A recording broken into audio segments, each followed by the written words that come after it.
Hey guys, welcome back to Let's Play Real Myst. I kind of made a mistake and actually deleted all my original recording files, sound-wise, so I'm now going to re-record everything. And, yeah. So pray to God I can do this right. It's been a while since I've heard only silence, and I enjoy it greatly. I think for some reason I do not feel altogether welcome in this new world, in which I have arrived. But how could I be unwelcome in an age with no inhabitants? It is, of course, only in my head. This world is very beautiful, but I think I've yet to enter... even write in a journal in an age that I've linked to is horrid or disgusting. From the grassy hill which I'm standing, I can see green fields below, along with a few scattered forests. A rather large lake looms some distance from where I am standing, yet the water's blue can be seen from here. The air is fresh and the sky is sparkled with white clouds. It's absolutely breathtaking, and yet that strange feeling again. Perhaps it's the hot breeze that continues to blow from the north, hotter than I would have imagined. It almost singes my skin, and I feel quite uncomfortable when it... Looks like I outread myself. Ha! Take that, re-recording! Oh, dear Lord, God. Yeah, I apologize for this, folks. I was clearing up space on my computer, and I accidentally deleted all my original recording files. Oh, here we go again. Comes. I will try to ignore it. Night has arrived, and the sunset is spectacular. Oranges and reds have settled above the western horizon. Though night has come, the horizon still glows red, long past the sunset. Dark reds flow from the horizon and blend into the black sky. Again the feeling, and I'm beginning to believe it is all not in my mind. I must sleep now.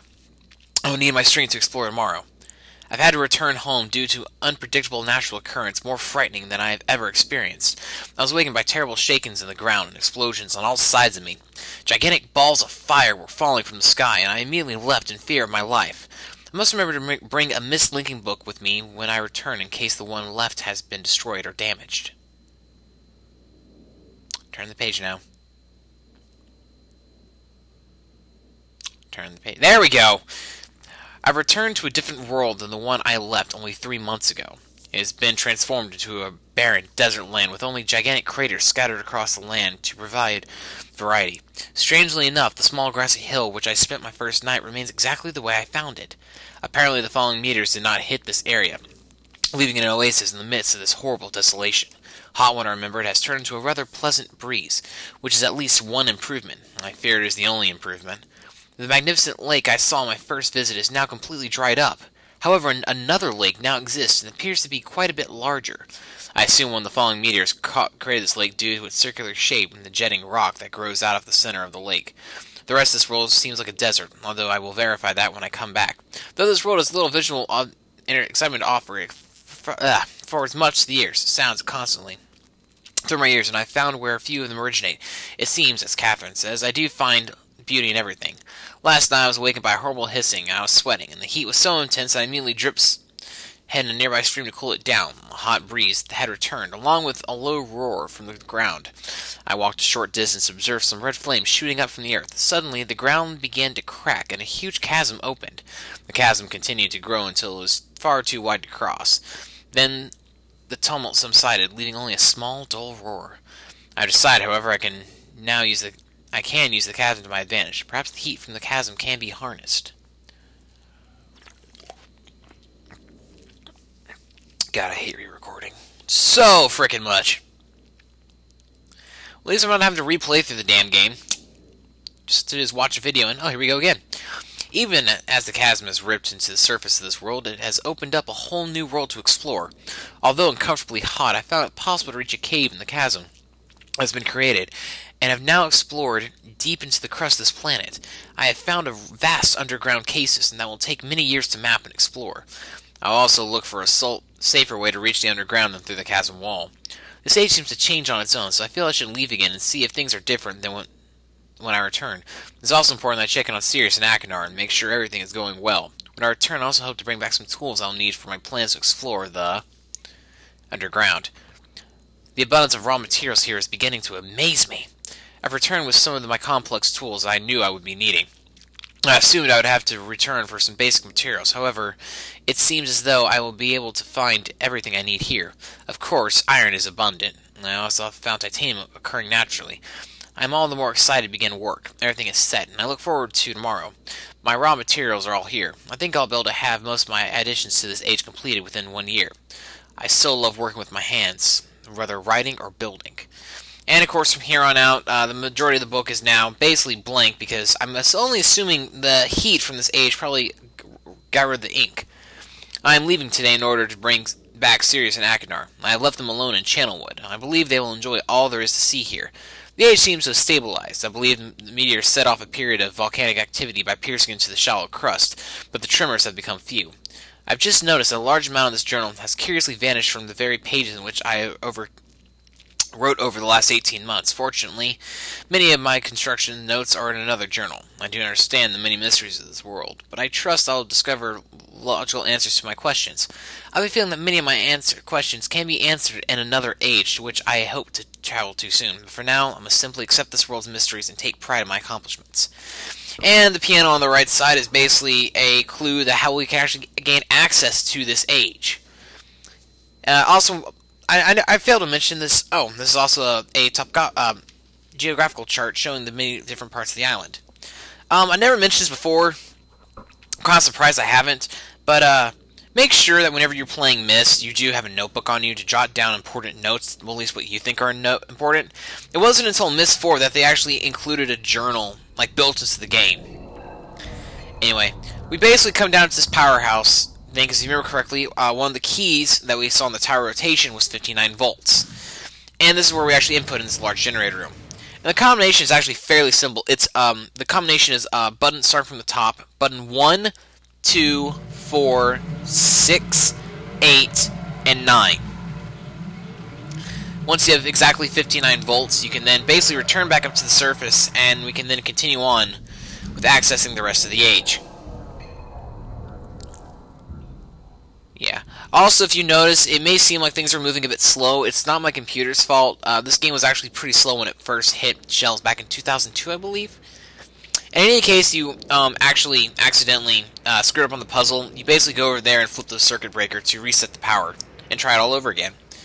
And inside the ship, we have a strange console with gadgets and gizmos, as well as the piano. And the way how this puzzle works, we have to play the sounds on the piano and then match them up there. So, we're going to go ahead and... Oh, yeah, I was explaining it with my mouse. Anyway, the first was actually going to be third C. I'm sorry, second C. Third C is number 2. And you basically have to run back and forth playing notes on the piano and going over to the switcher and adjusting the sliders accordingly.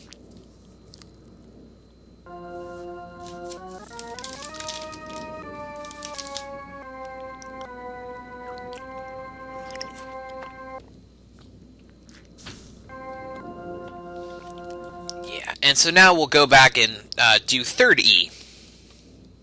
Third C. Nice touch of the metronome, though, because that was never in the original Myst game.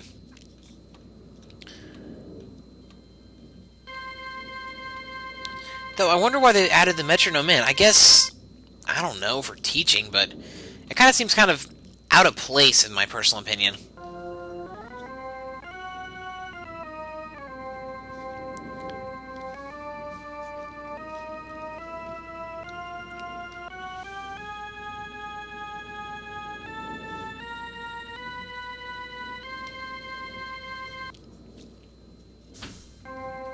Yeah, I played the original Myst so much that I've actually learned what to hear for the actual overall combination.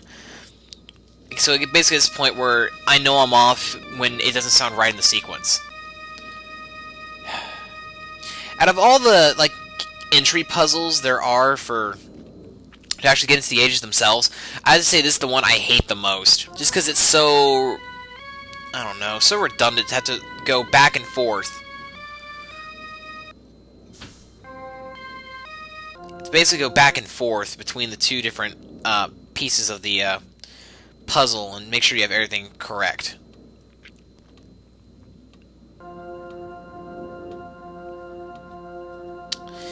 Yeah, I don't know why the hell I was doing. There we go.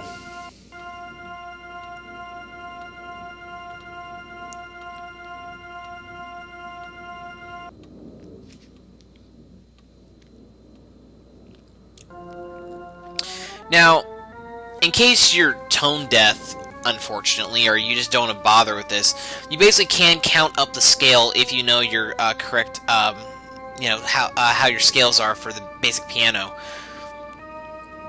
Well, keystrokes at least.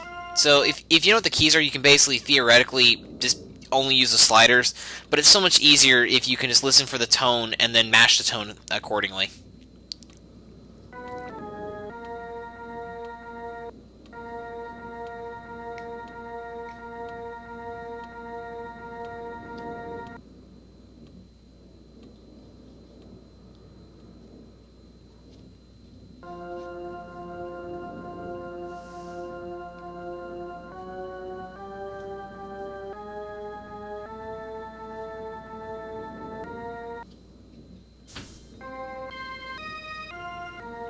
Anyway, so basically, the orb in the center will glow, and then it will reveal the linking book to this age. Now, the cool thing about this book is the fact that, from all the linking books, they're books, except for this one. This one, Atreus somehow, got the words of the dunny that were used to create basic ages, and somehow got it within the sphere. I want to know exactly how he did it, because, hell, I like to learn. It's pretty freaking awesome, in my opinion. And we travel to the age. And we basically begin in the rocket ship. Big surprise. Except now we're on the age itself. And this age is pretty damn awesome. It's very dynamic. You have the contrasting backgrounds with the yeah, basically everything is always a bit contrasting for this age. Just the overall feel, the look of it. And it has so much to give and so much to offer for the player. Which I do believe we shall be quitting soon, I think. No, we're still going. My duration lied.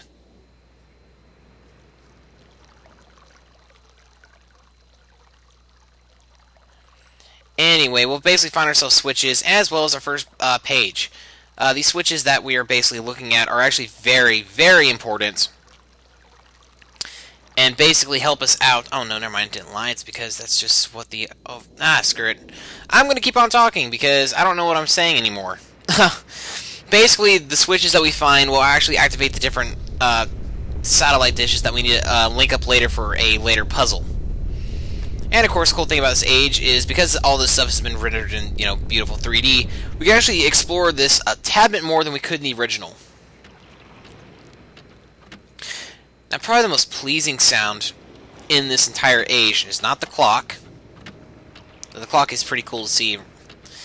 It's actually coming up right over here. These giant crystals shooting out of the ground. Just the sounds that they make are so breathtaking and so beautiful. It's awesome. Not to mention, this is where the red book is. Red page is. And no, you can't carry both. Which primarily sucks for this age and this age alone. I'll explain more about that when we view the next video. But yeah, you're only... So yeah, we'll come back there to grab that page. And here's the final switch. It's basically for rushing air. So we'll click that switch, and then we'll climb down this ladder. Now, at first, it's dark and you really can't see much, but that's why there's a handy-dandy light switch on this wall, which will cause this corridor to light up, and bats. Now, the bats were a great touch for this corridor because it was just a blank, corridor of light with no thing to it, and seemed to have lost the ladder. And there it is. Now we'll climb back up the ladder. And then we're actually basically right here at the main part of the puzzle on this little center island in the middle of this huge lake. So we'll basically go up here, look at it, and we'll actually open it up next time when we play Real Myst. Unfortunately, that means I'm going to do everything else, so I profusely apologize. The next 3 Real Myst videos will be myself talking over and basically recording stuff. Well, see you guys next time.